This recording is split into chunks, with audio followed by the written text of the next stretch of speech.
সুপ্রভাত। ভোরবেলা ঘুম থেকে উঠে দেখি কালকের মতোই চারিদিক মেঘাচ্ছন্ন। সারা রাত বৃষ্টি হয়েছে, তাই ঠান্ডা বেশ ভালোই আছে।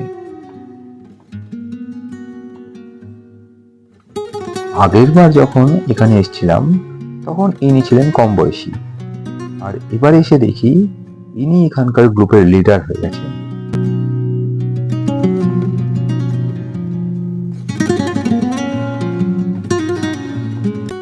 আমার সাথে বেশ কিছুক্ষণ খেলার পর চারিদিকে একবার নজরদারি চালিয়ে নিল। চারিদিক মেঘাচ্ছন্ন, কিন্তু তার মধ্যেও প্রাকৃতিক সৌন্দর্য যেটুকু দৃশ্যমান সেটাই তোমাদের সাথে শেয়ার করে নিচ্ছি।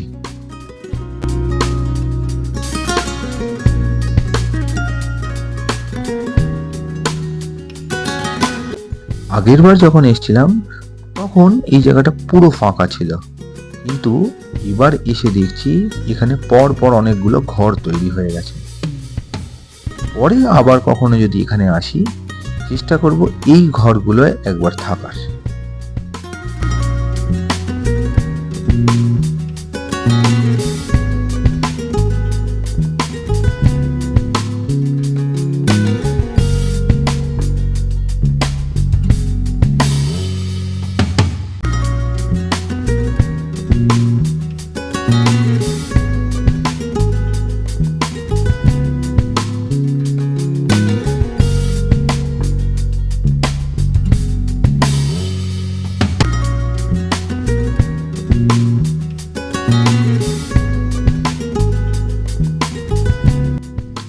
সকালের চা আর জলখাবার খাওয়ার পর কালিম্পংকে বিদায় জানানোর সময় এসে গেল।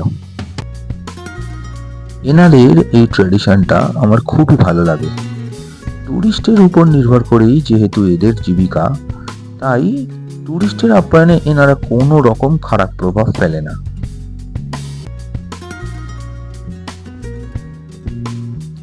মঞ্জুশ্রী ধীমকে বিদায় জানিয়ে আমরা রওনা দিলাম ডুয়ার্সের উদ্দেশ্যে। পরশুদিন সন্ধেবেলা পাহাড়ে যখন উঠেছি তখন চারিদিকে অন্ধকার নেমে যাওয়াতে কিছুই দেখতে পাইনি, কিন্তু আজ সকালবেলা পাহাড়ের মনোরম দৃশ্য দেখতে দেখতে আমরা এগিয়ে চলেছি ডুয়ার্সের দিকে। পাহাড়ে ওঠার সময় যেমন ফার্স্ট গিয়ার আর সেকেন্ড গিয়ার ব্যবহার করতে হয়, তেমনি পাহাড় থেকে নামার সময় ইঞ্জিন ব্রেকিং ব্যবহার করা আবশ্যক। তোমরা যদি ইঞ্জিন ব্রেকিং সম্পর্কে কেউ না জেনে থাকো তাহলে অবশ্যই সেই বিষয়টা ভালোভাবে জেনে রেখো, কারণ পাহাড়ে রাইড করতে গেলে এই জিনিসটা জানা খুবই দরকার। পাহাড় থেকে নামার সময় যদি শুধুমাত্র ব্রেক ব্যবহার করা হয় তাহলে ব্রেকের ওপর খুব চাপ পড়ে আর ডিস্ক গরম হয়ে গিয়ে অনেক সময় সমস্যার সৃষ্টি করতে পারে। তাই বাইকটাকে প্রথমে ফার্স্ট গিয়ারে রাখা দরকার, যাতে ইঞ্জিনের কম্প্রেশন বাইকের গতিটাকে কমাতে পারে। তাতে আরপিএম অনেকটাই বেড়ে যায়, কিন্তু বাইকের গতি একদম নিয়ন্ত্রণে থাকে আর ব্রেক ইউজও করার দরকার পড়ে না। কিন্তু আরপিএম বাড়লেও গিয়ার শিফট একদম করা যাবে না। এইভাবে আস্তে আস্তে করে পাহাড় থেকে নামতে হয়।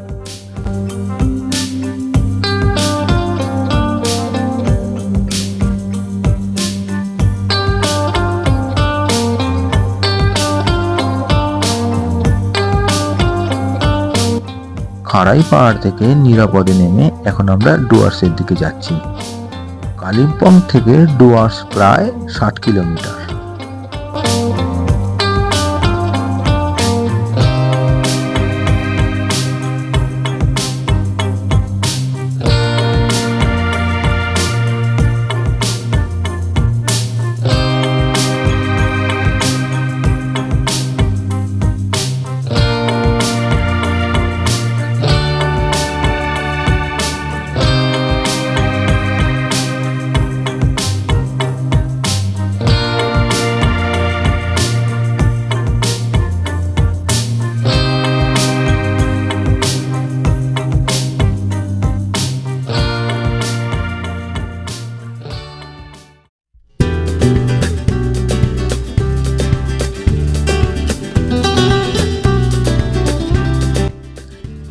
একরাশ স্বপ্নের ঝুলি নিয়ে বেরিয়ে কালিম্পংকে দূরাত থেকে এই মুহূর্তে সেবক ব্রিজ ক্রস করে তিস্তা নদীকেও ডান পাশে রেখে প্রাকৃতিক সৌন্দর্যে ভরপুর এই রাস্তায় আমার প্রিয় বাইকের সাথে আমি আর আমার গিন্নি সেই একরাশ স্বপ্নগুলো অনেকটাই পূরণ করে এগিয়ে চলেছি ডুয়ার্সের দিকে। লক্ষ্য আরো কিছু মুহূর্তের সাক্ষী থাকা।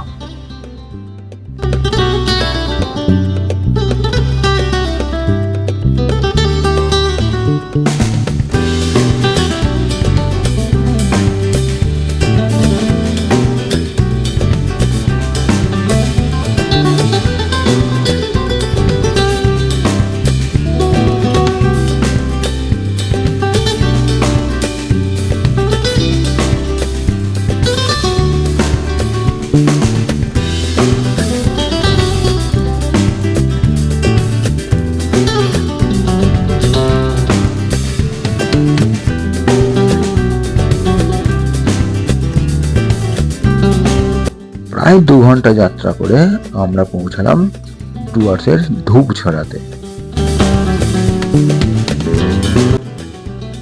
দুপুরের লাঞ্চ সেরে বেরিয়ে পড়লাম এখানকার মহাকাল মন্দির দর্শনে।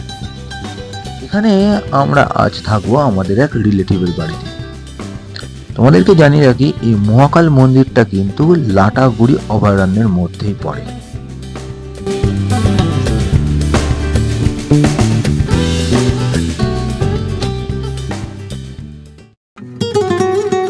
আজকে যেহেতু দোলযাত্রা, তাই মন্দিরে অনেক মানুষ পুজো দিতে আসছেন, কিন্তু মন্দিরটা লাটাগুড়ি অভয়ারণ্যের একদম ভিতরে হওয়াতে অনেক পুলিশ মোতায়েন রয়েছে।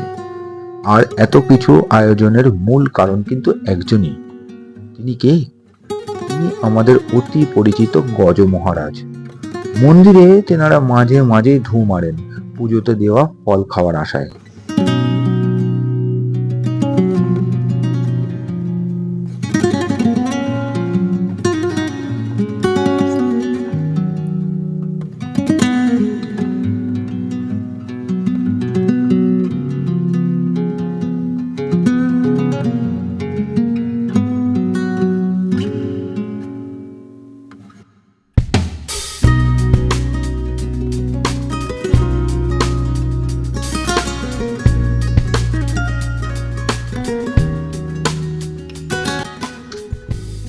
মহাকাল মন্দির দর্শন করে আমরা মূর্তি নদীর ধারে চলে এলাম।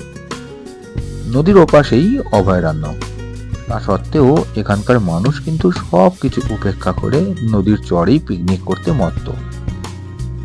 আজ সারাটা দিন এভাবেই আমাদের কেটে গেল। তোমাদের সবাইকে জানাই দোল পূর্ণিমার শুভেচ্ছা। অবশ্যই জানিও কেমন লাগলো এই পর্বটা। আজ তাহলে এটুকুই থাক। শুভ দোল যাত্রা।